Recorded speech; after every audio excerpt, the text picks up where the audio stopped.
김혜수님, 성경 창세기 특강 66강입니다. 오늘 아주 생뚱맞은 성경을 읽을 겁니다. 유다와 타마르 이야기입니다. 구원의 역사에 그렇게 큰 상관이 없는 이야기이기도 하고, 오늘은 정말 조금 야하다고 표현할 수도 있어요. 야한 이야기이기도 하지만 중요한 건 성서의 궤를 같이 하는 내용이 있습니다. 어떤 내용이냐면 자식을 얻는 거. 이 여자의 역할은 자식을 낳을 때 여성으로서의 그 의미를 찾는 내용을 여러분 오늘 들으실 겁니다. 재미난 옛날 얘기 듣는다고 생각을 하고 제가 읽어나가도록 하겠습니다.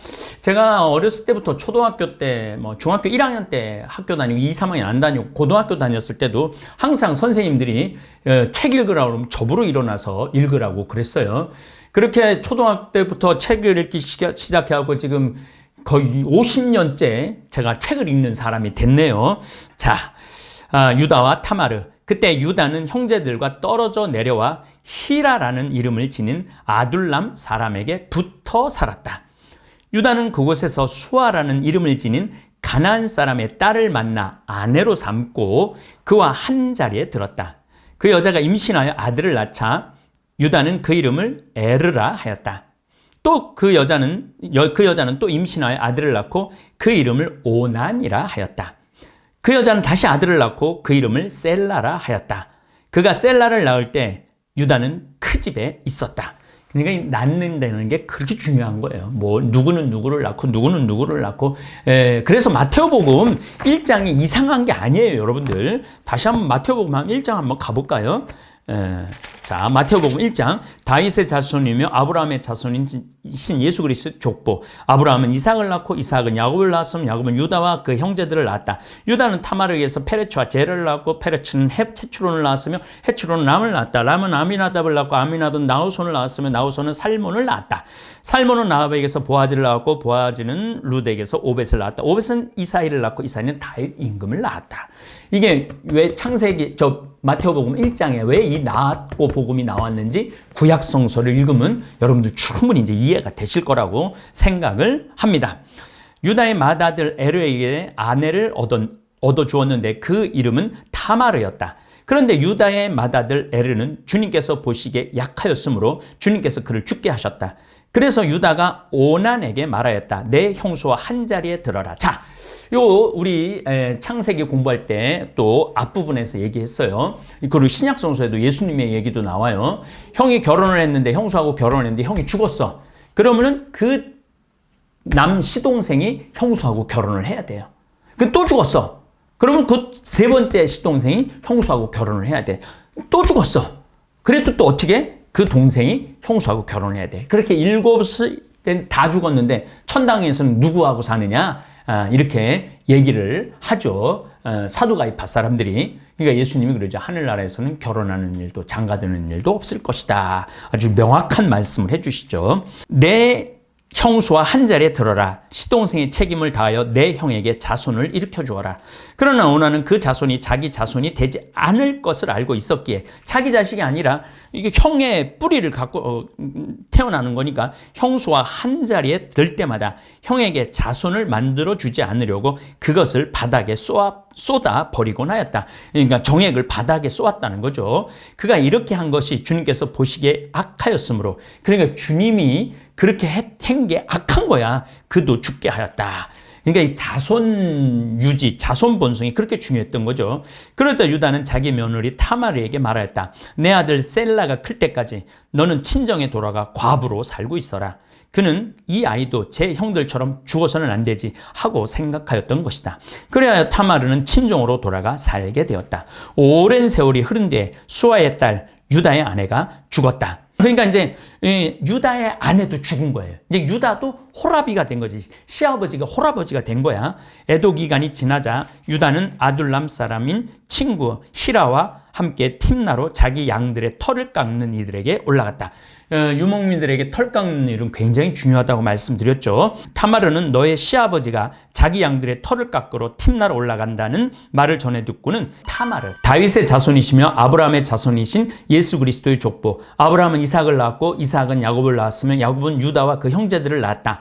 유다는 타마르에게서, 그게 며느리야, 며느리에게서 페레츠와 제라를 낳았다는 얘기예요. 타마르한테서 이 얘기가 지금 나오는 거예요. 타마르는 너의 시아버지가 자기 양들의 털을 깎으러 올라간다 는 말을 전해 듣고 입고 있던 과부 옷을 벗고 너울을 써서 몸을 가리고 팀나로 가는 길가에 있는 에나임 어귀에 나가 앉았다. 셀라가 이미 다 컸는데도 자기를 그의 아내로 데려가 주지 않는다는 사실을 알았기 때문이다.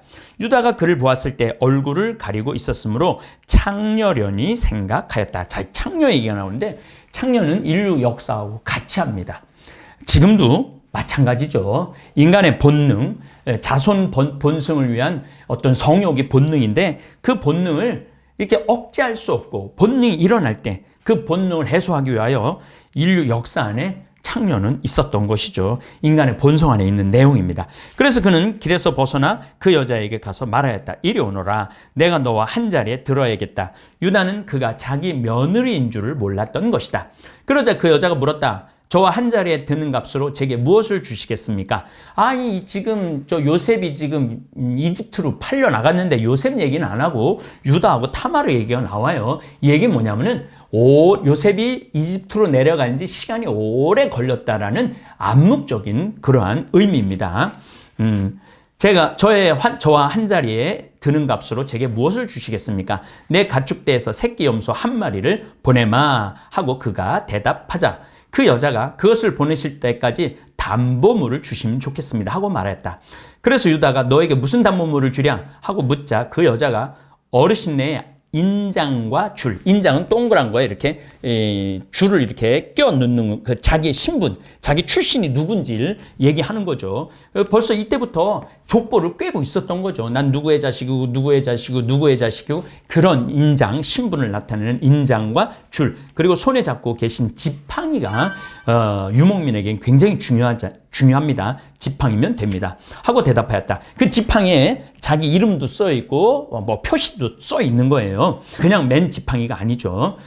우리나라 호패처럼 그런 거죠. 하고 대답하였다. 그래서 유다는 그것을 주고 그와 한 자리에 들었다. 그는 유다의 아이를 가지게 되었다. 그는 일어나 돌아가서 쓰고 있던 너울을 벗고 다시 과부 옷을 입었다. 유다는 자기 친구 아둘람 사람 편에 새끼 염소 한 마리를 보내면서 그 여자에게서 담보물을 찾아오게 하였으나 그는 그 여자를 찾지 못하였다. 그가 그곳 사람들에게 에나길 길가에 있던 신전 창녀가 어디 있습니까? 하고 묻자 여기에는 신전 창녀가 없습니다 하고 대답하였다. 메소포타미아 고대 근동 지방에 각 동네마다 신전이 있었죠. 그 신전에 제사를 지내러 가는 것은 풍요와 다산이에요. 그러니까 풍년과 다산이에요. 그 여자와 함께 잠을 자면은 씨를 많이 뿌린다. 그래서 풍요와 다산이 온다 이렇게 생각했기 때문에 신전 창녀들이 각 그 신전마다 있었던 것이죠. 그러니까 에나임 길가에 이 신전 창녀가 어디 있으면 자연스럽게 말할 수 있었던 거 사람들이 하고 묻자 여기는 신전 창녀가 없습니다 하고 대답하였다. 그는 유다에게 돌아가 말하였다. 그 여자를 찾지 못했네. 그리고 그곳 사람들이 여기에는 신전 창녀가 없습니다 하더군. 유다가 말하였다. 가질 테면 가지라지. 우리야 창피만 당하지 않으면 되니까. 보다시피 내가 이 새끼 염소 한 마리를 보냈는데 자네가 그 여자를 찾지 못한 게 아닌가. 자기는 약속을 지켰다 이거죠. 석 달쯤 지난 뒤 유다는 그대의 며느리 타마르가 창녀 노릇을 했다네. 더군다나 창녀질을 하다가 임신까지 했다네. 하는 말을 전해 들었다. 유다가 명령하였다. 그를 끌어내어 화형에 처하여라. 밖으로 끌려 나오게 된 타마르는 자기의 시아버지에게 전가를 보냈다.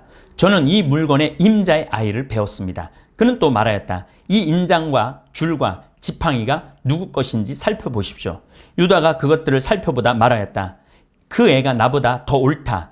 내가 그 애를 내 아들 셀라에게 아내로 주지 않았기 때문이다. 유다는 그 뒤 다시는 그를 가까이 하지 않았다. 타마르가 해산할 때가 되었는데 그의 태 안에 쌍둥이가 들어있었다. 그가 해산할 때 한 아기가 손을 내밀었다.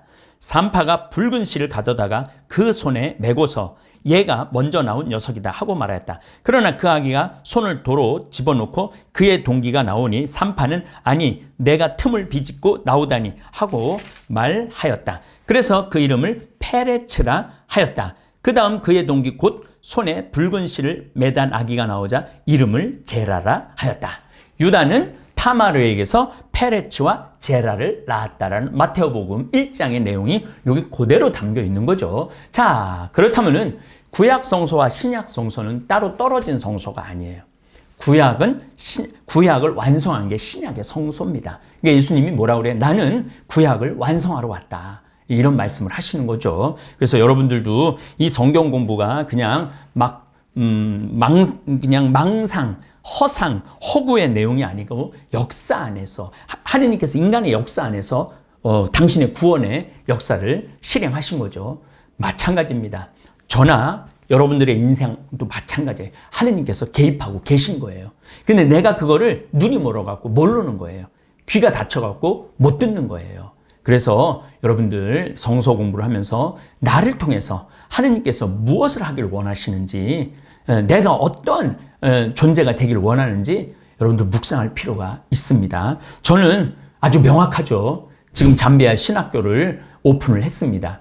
그래서 이제 1년에 이제 2학년이 이제 생기고 그렇습니다. 저는 내가 왜 이렇게 아프리카를 그렇게 힘들게 왔다 갔다 했는가 요즘 그런 생각을 합니다. 하나님께서는 저를 통해서 아프리카에 신학교를 열고 싶었던 것이죠. 아프리카 교회에 미라를 만들고 싶었던 것이죠. 그게 아마 제 가장 큰 사제, 사명, 소명이 아닌가 그런 생각을 합니다.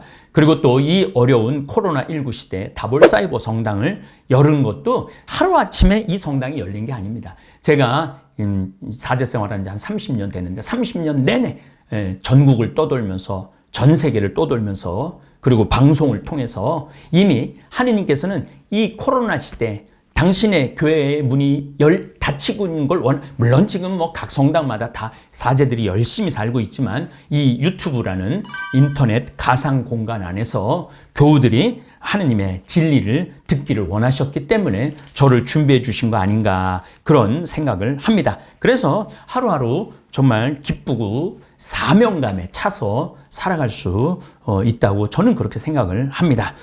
이 성경 특강을 듣는 여러분들은 여러분들을 통해서 하느님께서 무슨 일을 하시고자 하는지 좀 깨닫는 그런 시간 됐으면 좋겠습니다. 다음에는 이제 포티파르의 종이 된 요셉 얘기가 나오는데 요 얘기 나오기 전에 고고학에 대한 이야기를 할 겁니다. 왜냐하면 우리가 지금 40장까지 읽는데 고고학의 도움이 없었다면 로제타석의 도움이 없었다면 요 성서 요거 지금 성경이 이렇게 두꺼운데 지금 얇은 요 성경조차도 우리는 전혀 이해하지 못했을 거예요. 그래서 이제 고고학에 대한 의미에 대한 공부를 하고 요셉 얘기를 하도록 하겠습니다. 예, 감사합니다.